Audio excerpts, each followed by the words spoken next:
Welcome back to another episode of the Bear Trap on the Boom Bust channel. I'm your host Terry, and today I messed that intro up, but that's fine. It's a film session, Bears podcast by a Bears fan. If you are part of the community and you check that, you know I talked about this earlier, but we're gonna get to the film so everybody can see it. Once again, I'm gonna just show you the player again so that people have an idea. So I went to the game. Houston versus Chicago. Pick the Bears. That's the plays we wanted to see. We could see both teams if we wanted. But anyway, pick the Bears, play situation, play type, sack. All right? So, and again, we could do a lot of different things. So if we get to the point where we really want to break it down, then we can. And then I'm excited because they added some new shortcuts, so it's supposed to be better. But we'll see how well I navigate. I was able to do it throughout today when I was at home, so it should stay on the screen. You know, it used to get dark and stuff. It shouldn't do that anymore. So yeah, we're happy for that. All right, so we're going to go through the 7 sacks. As I mentioned before, 2 of these you'll see they're technical sacks. They're not necessarily really sacks, but yeah, let's just get to it. And of course, as soon as I say that, okay, there we go. Now we're grooving. All right, so we are going to motion, ending up in the 2x2. Don't really know what this was. We had Carter wheel out, and then we're gonna have 2 guys. Really, we're going to have one person kind of curl, and then Odunze is going to come across, and then you got Everett in the flat. So we'll let that run. Actually, we got 2 people in the flat. We got the swing, and then we got the out route. So I honestly, now I'm looking at it, that's another version of that curl concept.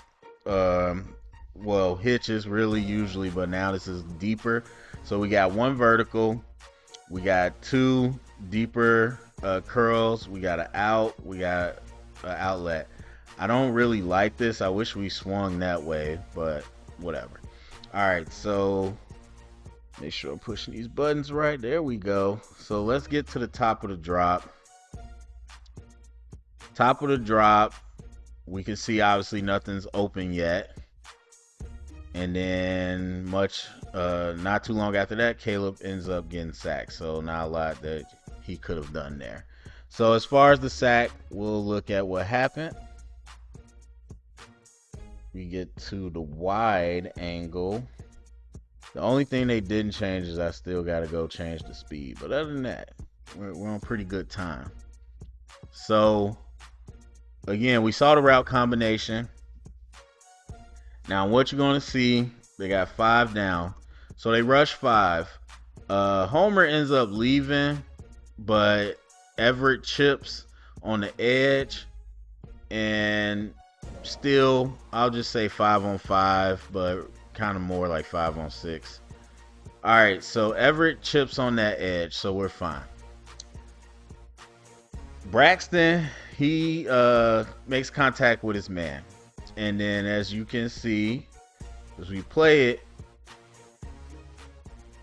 well, he didn't really turn his shoulders, but he never got his hands off. And so, let me see. I can go back 1 second. Hey, these controls are nice. So, as you can see, Jenkins is playing his area.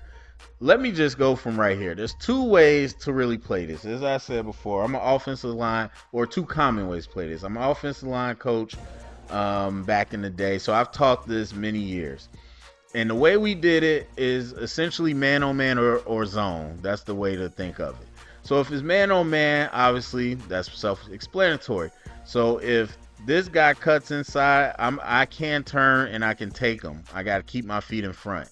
If this guy loops outside, I got to loop around my guy and catch him. That's man-on-man. Zone is meaning I have to play within my gap. So within these 2 gaps, I have to look wherever the pressure is.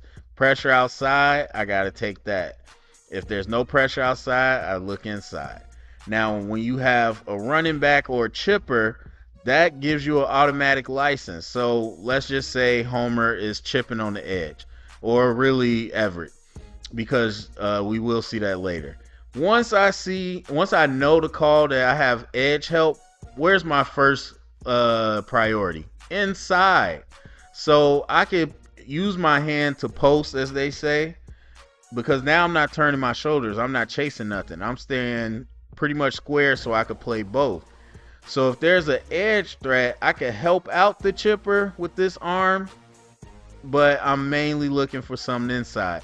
If there's no edge threat that I have to help with, I stay here. That's as simple as I can make it. There's other ways to do it, but that's as simple as I can make it. And we're going to see how people mess this up over and over. So once again, Tevin Jenkins, guys, goes outside. So what does he do? Looks inside, because now that guy, he's not big on big. He's not following zero. He's no longer a threat here. So he's posting and he's looking for something coming inside. He does his job. Braxton does not. Braxton, once he goes inside, you can post your arm, but you should be looking for the outside threat. And to be honest, I paused it at a crazy moment because he's literally looking directly at him, but doesn't do anything. Doesn't recover. Doesn't step out. He creates the pressure, and then the second guy gets the sack. Now, let's talk about the other side. That'll be, I'm pushing the wrong thing. That'll be Darnell Wright. So as you saw, they wide 9 technique. He's outside the tight end. So you know he's got a long way to travel. And he's chipping. So he gets a chip. Darnell is literally staring at it. Inside help. Now you know you got to play that guy. So Darnell gives one last shove, which is fine, but his angle's terrible. He's late. Never makes it there. Anderson gets underneath the block. Sack. One other thing I'll say is, because some people might say Jenkins messed up. So in this situation, Jenkins now knows he needs to overtake this guy. And so he has to slide to where Braxton is and take that block if he's doing good technique. And Braxton slides and takes this guy. Because Braxton doesn't move, Jenkins can only block half the man. And he pushes Jones back, or Braxton back, and completely blows that up. So Jenkins doesn't even have a space to help him. So now you just created 2 people. All right. So that's that. On to the next. These buttons are so nice. That's not what I wanted.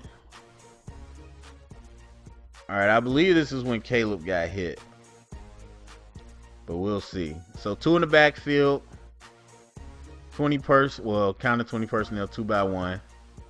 We got delayed releases. This is when he got hit. No. Anyway, let me back up. All right, top of the drop. What we got? We got a route going to the out. We got a deep curl over the middle. And then we got 2 vertical routes.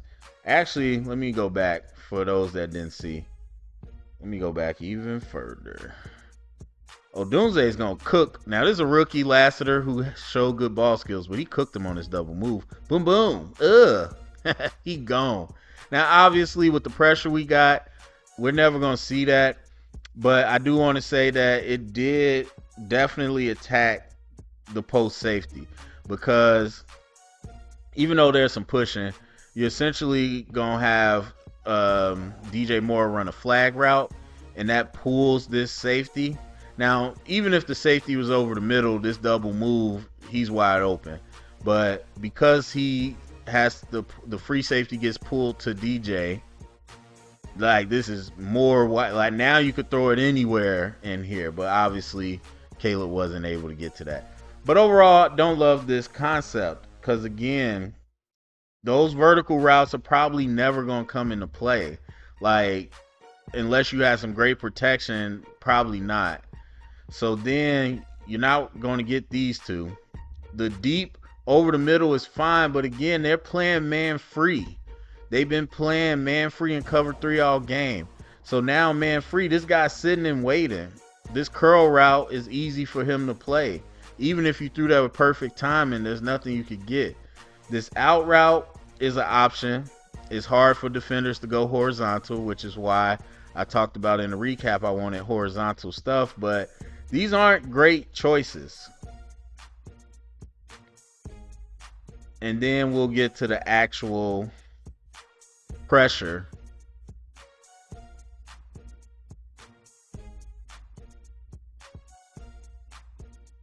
Okay. Oh, I forgot I could fast forward. All right. So, in terms of the pressure, it's going to be what we talked about earlier. I believe this one is on Nate. So, we see they already lined up for a game. We got 5 in the area on the surface. So, we got 3 tilted to one side. We already know. And then we got a late creeper, but still. We know some games might happen. So they end up sending 6. Probably on the green dog. Meaning that if this guy leaves, then he takes him instead of blitzing. That's kind of what he did. So here's the issue we have. And you'll see. We're going to have 2 guys crashing. And then we're going to have a looper. The looper is going to make the sack. I'll let it play so y'all can see. Well, I should say he causes the pressure. He breaks the play up. I don't know if he ultimately gets the sack.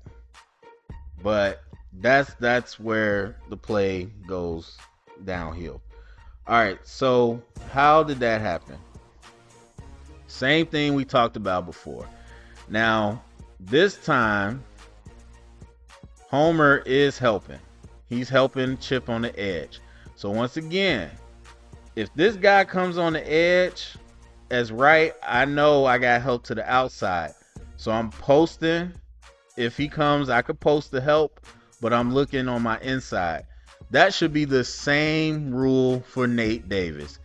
If this man who lined up over me goes towards the outside shoulder, I know he's going directly to Darnell, and that's fine. Now I need to look for what's coming inside, and that's the next guy.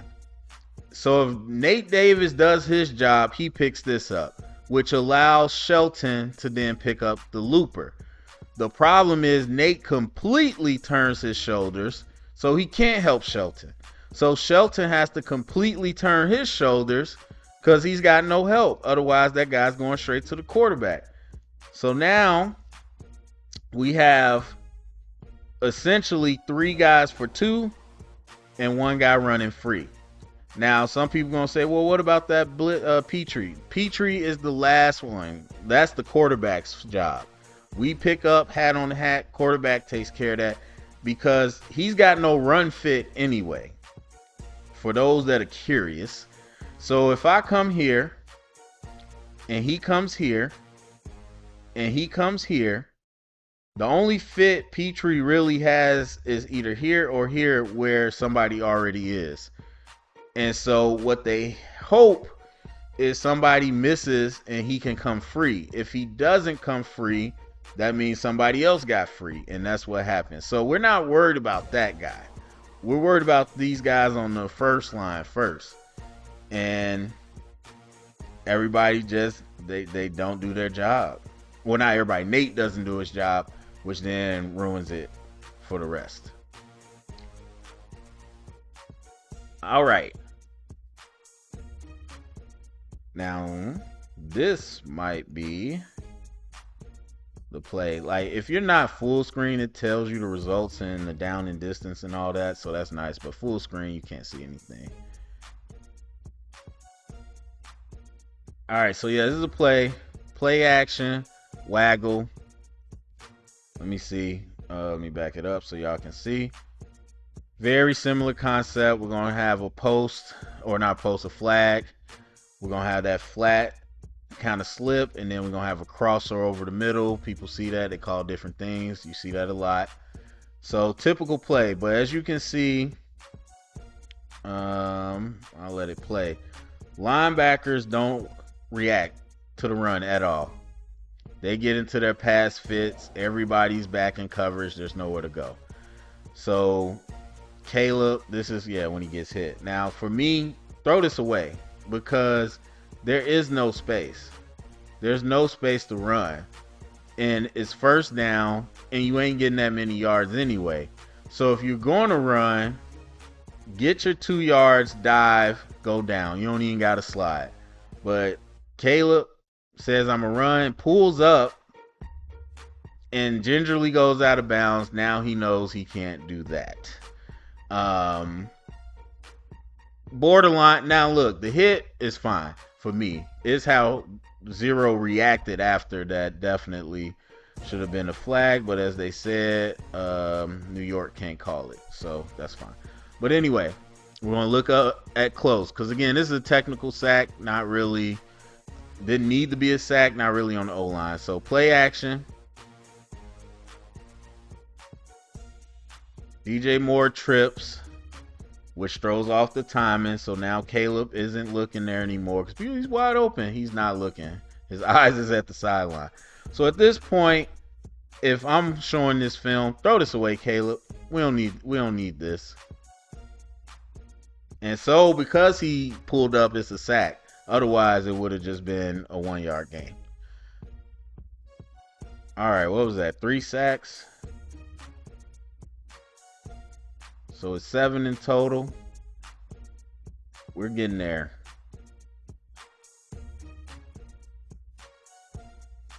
Oh yeah, this is on Caleb. So what you got is a bubble screen. There's not much happening backside. I mean, Odunze really isn't going to be able to do nothing. So it's a bubble screen. Pretty simple. They read it well. We don't get it blocked like a bubble. It's a dead play. Caleb has to get rid of this. He doesn't. And he tries to continue on with a play. Gets smacked. He gets smacked because Komet whiffs on the backside. Oh wait, no. Didn't do what I wanted to do.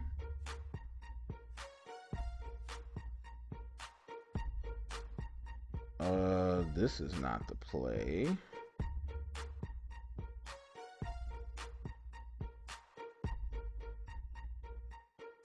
This is not the play. Okay. Let's see. Oh, I pushed the wrong button. That's why. There we go. All right, so we'll see. I don't even got to slow this down. We'll see on the backside. Komet is going to completely whiff. Now, it's a fake. It's not an actual split zone, but still, that was just terrible. Now, again, if I'm Komet, I'm thinking, hey, if this guy gets past me, the ball should already be gone. But Komet just ducks, doesn't even try. But that's on Caleb. That's on Caleb. You got to throw that. All right. That was 4. This is number 5.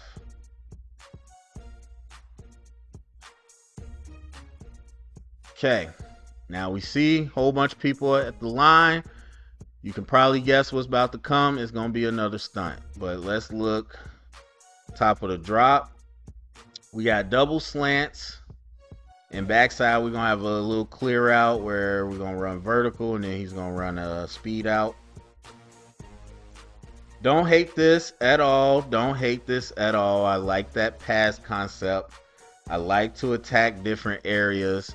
My favorite plays are different areas. One of the reasons I really hate the hitch is because I don't like running the same route. I want to attack the different areas of the field. So no issue with that. As you can see again, man free, press man free. They've been playing that all game. Now, doesn't mean you can't get a slant on man. That could be a big play if it's timed up well.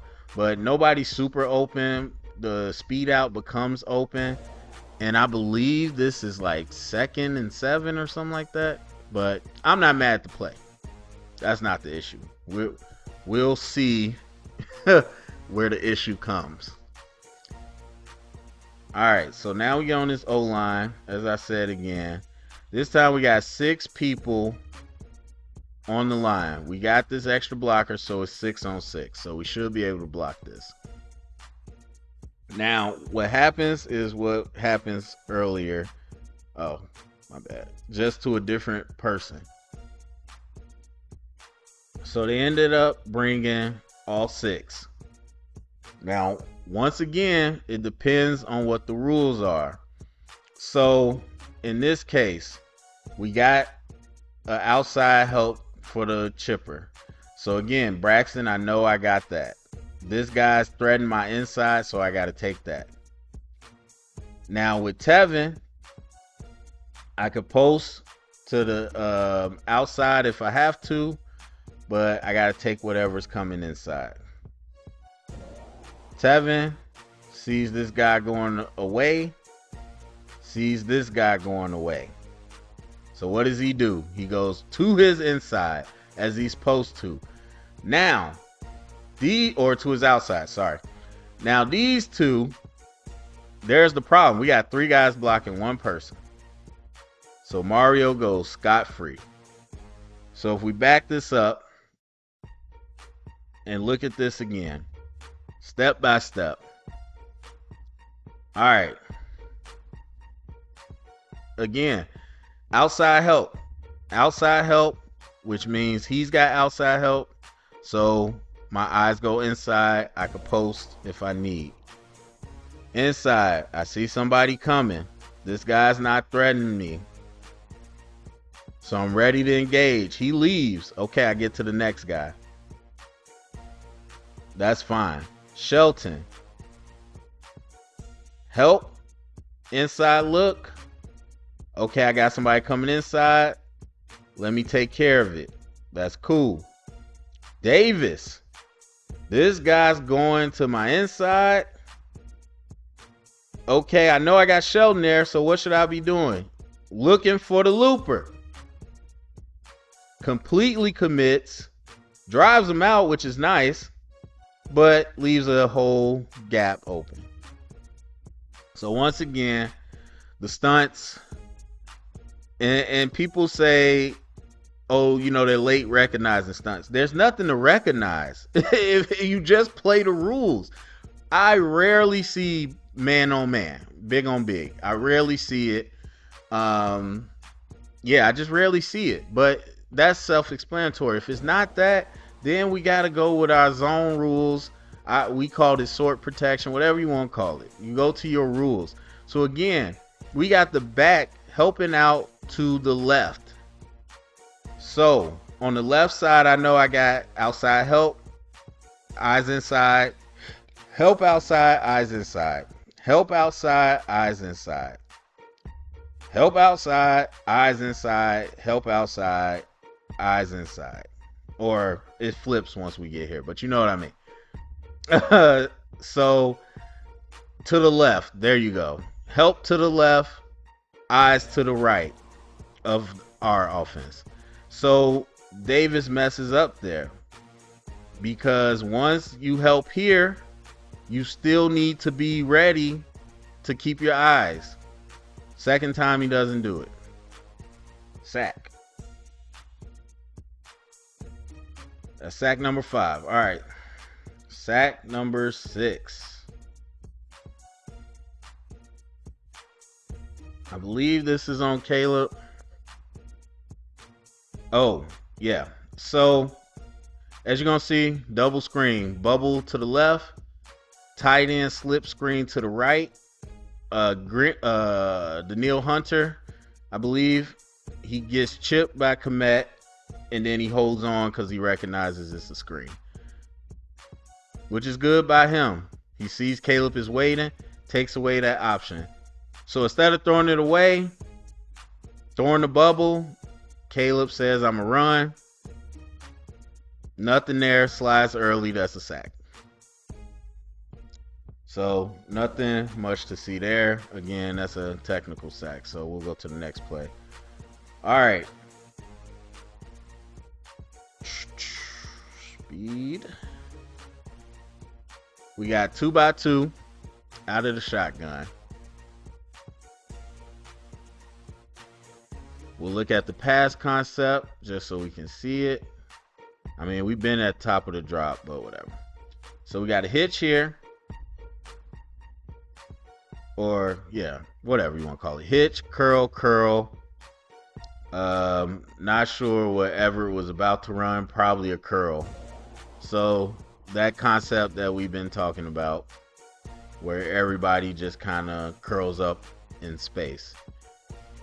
Again, don't love it, but that's not really the issue on this play, because before any of that could happen, we have pressure from Darnell right side. Whiffs, don't know what he's doing, completely whiffs, and Caleb gets cracked. Now, I wasn't too worried about this because I was going to say that I think Caleb, when we talk about his pocket presence, I'm realizing it's more about timing than it might be natural sense. I do think he sees it and he senses it, but it might be more about timing where his clock goes off. He doesn't sense this, and I'm like, that's not terrible. But I do realize this ain't his blind side. I know he's looking downfield, but he kind of should feel this. But obviously, this is Darnell Wright's fault. And again, I don't know what Darnell's doing, because it's one thing to lunge, to shoot the hands, lunge, chest over your knees, falling forward. But he straight up just throws his shoulder. I don't know what he was trying to do. That's just terrible technique. He's flat-footed, chest over the shoulders, not even using his hands. Terrible technique. Loses. Quick. Quarterback gets killed. So those are our plays. Hey, this new player kind of smooth. But anyway, yeah, man. Like I said in the community, and I said before, 2 of those on Caleb, and the rest, for the most part, just simple things to stunt. I don't know, because I could show you the same thing with Houston, where they got beat for a sack on a stunt from us, and it happens everywhere in the league. I don't understand it. I really don't understand it. Obviously, I know these are better athletes than high schoolers, but it doesn't matter. These rules are the same. And so unless you don't have anybody helping and they send more than you can block, I don't understand why teams keep getting beat on these stunts. I really don't. So, yes, we're going to go into the run game next, and I'm going to just do that as a separate video. So we'll see the O-line poor play continue. But go to the comment section. Let me know what you think. Share it around. Get the conversation started. Thumbs up, subscribe, and remember, stay up and bear down.